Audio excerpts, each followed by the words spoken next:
Hi guys and welcome to another video. If you've been around here for a little while, you'll know that I spend quite a lot of time shooting Leica cameras, and when it comes to lenses, my lens of choice is quite often Voigtlander lenses. I have 4 of these guys and I absolutely love shooting them, but when it comes to digital, it does feel like a bit of a shame that the only camera that I can shoot them on is my Leica M240, which in 2021 is starting to show its age now. So I picked up this. This is an adapter that enables you to put Leica M Mount glass onto a Fuji body. So in this video, we're going to be mounting these lenses onto my Fuji XT4. So what adapter did I buy then? Fuji themselves do actually have a genuine adapter to mount Leica M Mount glass onto a Fuji body. However, that adapter costs a whopping £150 and it is a cold adapter. There is nothing fancy about it. There is no electronics in these mounts because they are manual focus lenses. So you're spending quite a lot of money there to just have 2 mounts effectively sandwiched together. So instead I headed onto Amazon and picked up one of the cheapest ones on there that had some decent reviews. It cost me less than £20, and to be honest with you, I was pretty surprised when it came through in the post at how good the build quality is. It's made fully out of metal, both the rear mount and the front mount, and it's a pretty sturdy bit of kit. When you mount a lens onto the Fuji, it doesn't wobble at all, it fits very securely, and I have no complaints at all with the mount itself. In terms of the lenses then, I actually took all of the lenses on the trip with me. The smallest lens I've got is this one. This is the Voigtlander 21mm F4. I then step up to the 28mm, the 28mm F2. We've then got the 35mm f1.2, so really fast but pretty bulky lens. And then finally we've got the 50mm, the 50mm 1.5, one of my favourite lenses I've ever used.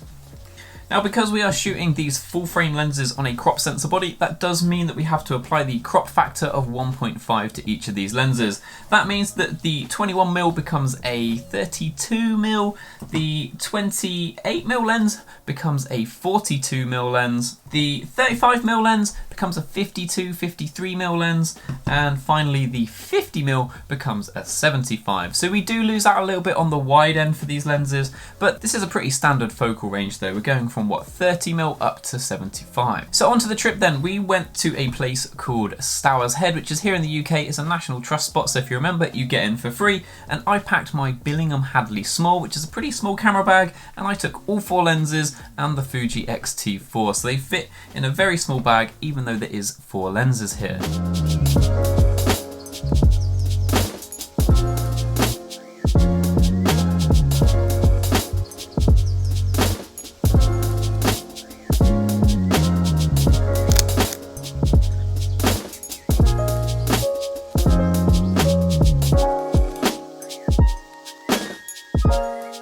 Now, unfortunately, straight away I found an issue, and that is the fact that these lenses, when you mount them, they don't focus properly at infinity. If you go all the way around to the hard stop of the lens and take an image, it comes out of focus. You actually have to come slightly off of the hard stop to get your infinity images in focus. Now, this is really annoying, and it means that you have to focus every single shot you take with these lenses, even if the thing you're shooting is very far away.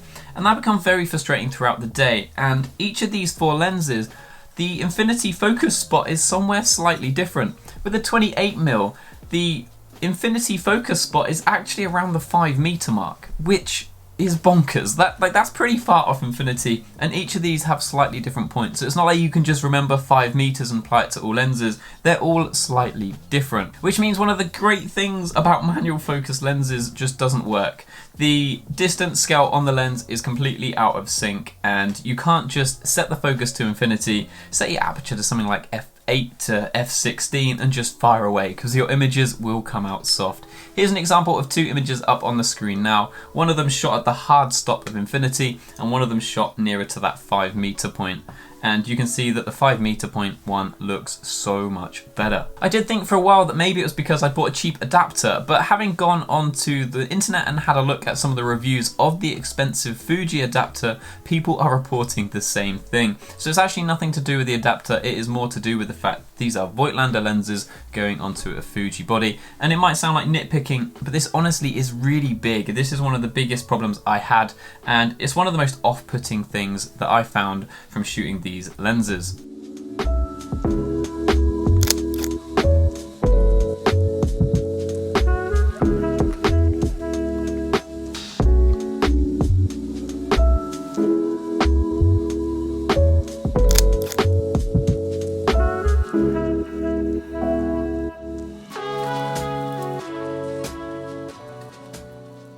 Now, because the adapter is a cold mount and there's no electronics in the lenses, you do actually have to change a few settings on your Fuji to be able to shoot them.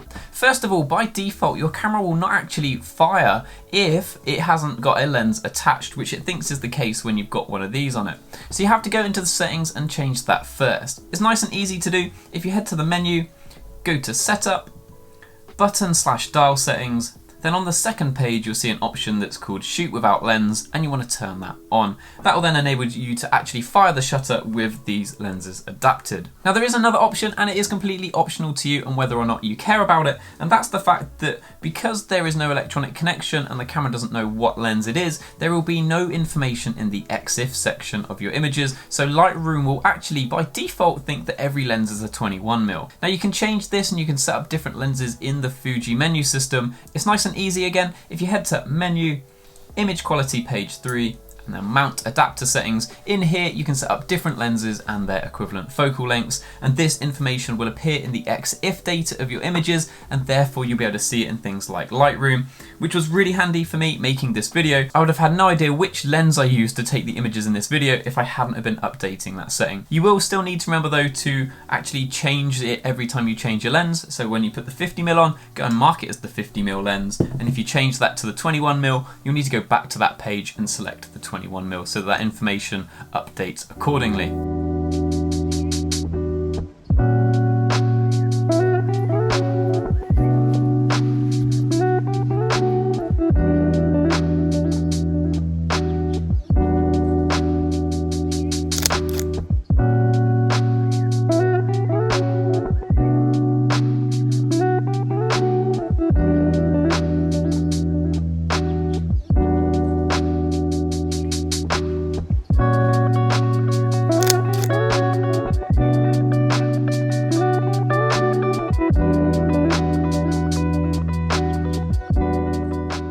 Going back to focusing then, how do you focus these lenses, especially when you now know that you need to focus every single shot, even if you're shooting things that are quite far away? Now, I tried a few different things. Initially, all I was doing was using focus peaking. That's how I would normally focus a manual focus lens. But because of that near infinity kind of focusing issue I was talking about, it was actually quite hard to tell whether or not things were in focus at a distance near that infinity spot. So the focus peaking wasn't quite working out for me. So what I did was actually found this setting that I didn't know existed, and it turns the display on the back of the camera into two separate screens. On the left hand side, you've got your usual digital display that shows you the entire image, but on the right hand side, you have just the focus patch zoomed in really close. And you can then use that little focus patch side to focus and then use the other one to frame your image. To do this, again, it's nice and easy. If you head into the menu, head to Setup, then to the Screen Setup, then on the second page, you'll see Dual Display Setting, and I was using right hand focus, left hand frame. You just need to then make sure that your camera is in manual focus, and you'll see this on the back of your camera. So all I was doing was initially using the screen on the right hand side to focus, then using the one on the left to frame the image, and I found this was the way that I was able to be pretty confident that I was getting tack sharp images and still doing it in a timely manner. You can actually then also turn on focus peaking at the same time, so you can kind of overlap the two. I found that it made the little focus screen just a little bit too busy, and I was better off just eyeing it and going for it that way.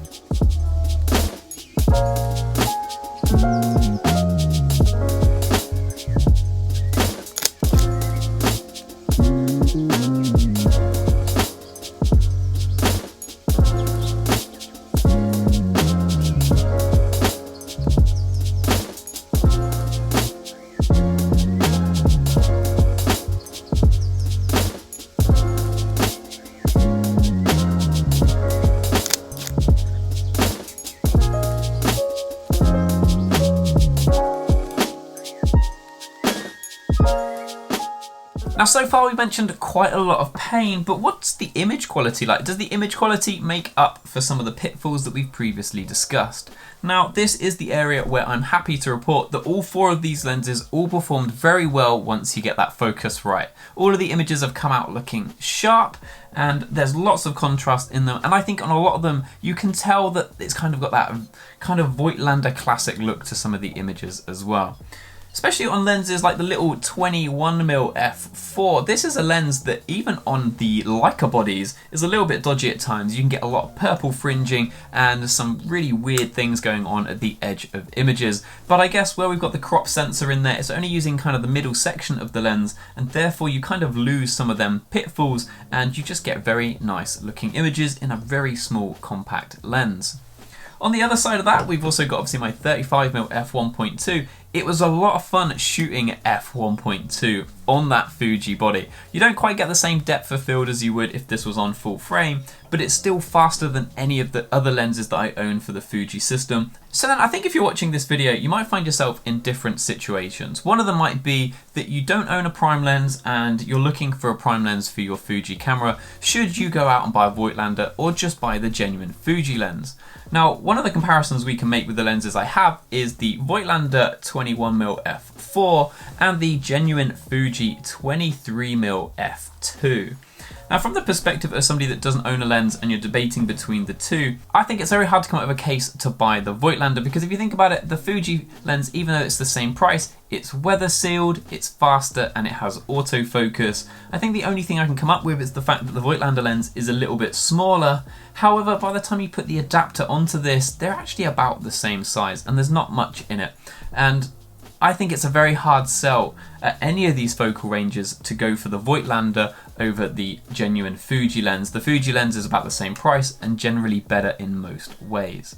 However, if you're like me and you already own the Voigtlander lenses, it makes an awful lot of sense to just spend £20 on an adapter and suddenly be able to get 4 different lenses for your Fuji. And I've had an awful lot of fun shooting them. It was a lot of fun to use them, and some of the images have come out looking very, very nice. And to think that for the sake of spending £20, I've got a lens that's the equivalent of an f1.2 as opposed to my current quickest lens, which I guess is probably this actually, the f2 lens here. For £20 is a no-brainer.